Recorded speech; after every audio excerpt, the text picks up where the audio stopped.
Let's take a look at the various functions that occur inside of the small intestine. We know the small intestine will go to work when some of the acidic chyme moves through the pyloric sphincter of the stomach and into the duodenum.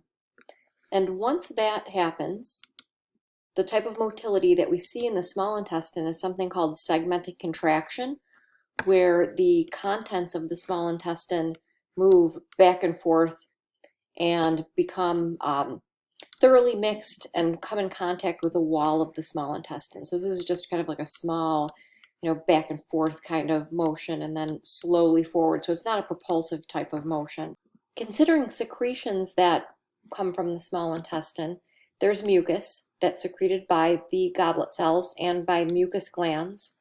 There's a watery secretion that is secreted from the intestinal crypts. So surprisingly, the intestinal crypts does not secrete digestive enzymes. At the base of the intestinal crypts are the I cells and the S cells that secrete hormones into the bloodstream. And regarding digestive enzymes, even though the small intestine does not secrete digestive enzymes, the small intestine does contain digestive enzymes. Let me show you what I mean. Taking a really close look at a single villus, what we can see here is we can see the simple columnar that covers the surface of the villi. This is the lumen. This is where the nutrients are that are being digested and need to be absorbed.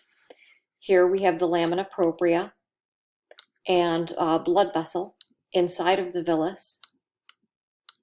And so regarding the digestive enzymes, the small intestine does have digestive enzymes that will digest each category of food: protein, sugar, and fat. Those enzymes are embedded within the microvilli. And so taking a look at these purple shapes that they have at the tips of the microvilli, what they're representing there are the digestive enzymes. They're known as brush border enzymes. There are many different types. Like I said, there are types that digest all three categories of food. The thing is, these enzymes are not secreted. They're embedded within the wall of the small intestine. Therefore, mixing of the contents of the small intestine is really important because you need to bring the contents in contact with the brush border so that the brush border enzymes can do the final step in digestion.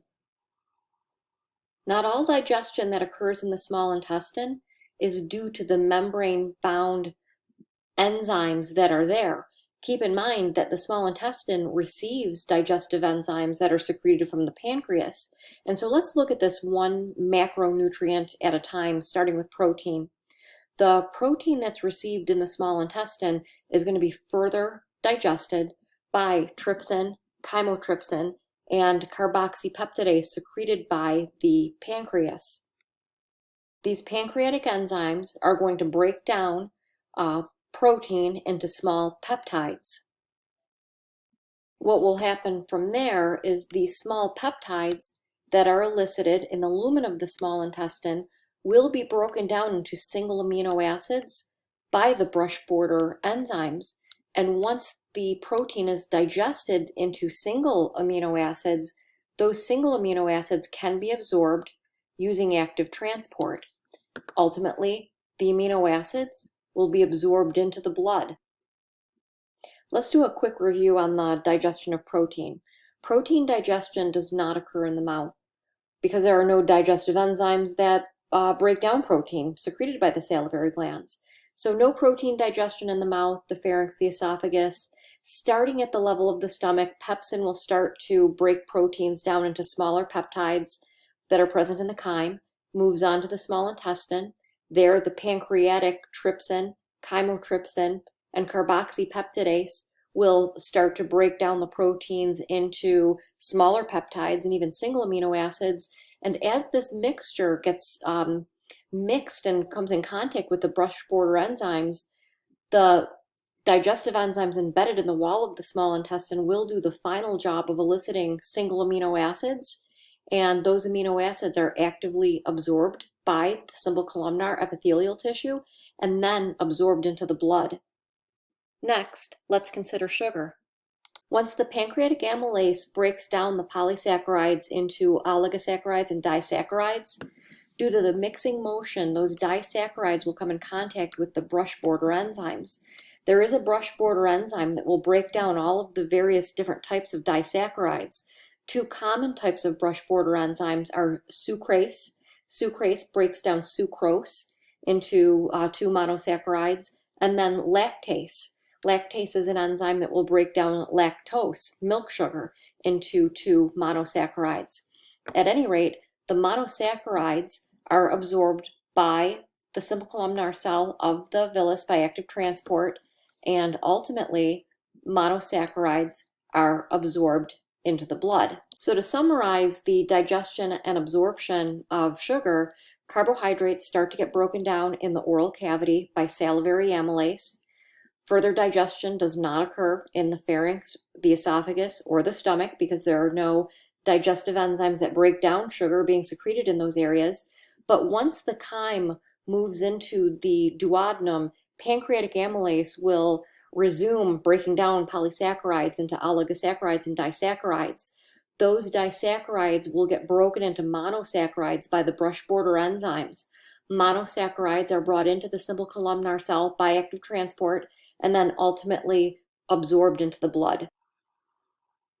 Next, let's take a look at fat. Fat is not digested to any significant degree in the mouth, the pharynx, the esophagus, or the stomach. It's not until fat makes it down to the small intestine where bile is secreted from the gallbladder and from the liver, and that pancreatic lipase will be secreted from the pancreas.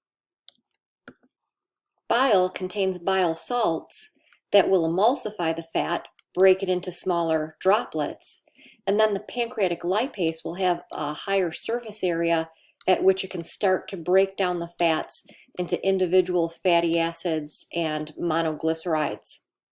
Once the fats are emulsified by bile salts and then digested by the pancreatic lipase, fats will be able to passively diffuse into the simple columnar cells, and then they get absorbed by the lymphatic system, by the lacteal. We'll look at this process separately in a different video. Once the nutrients in the small intestine are absorbed, the contents of the small intestine will be pushed forward by peristalsis. Peristalsis will move the contents of the small intestine from the ileum through the ileocecal valve into the first portion of the large intestine called the cecum.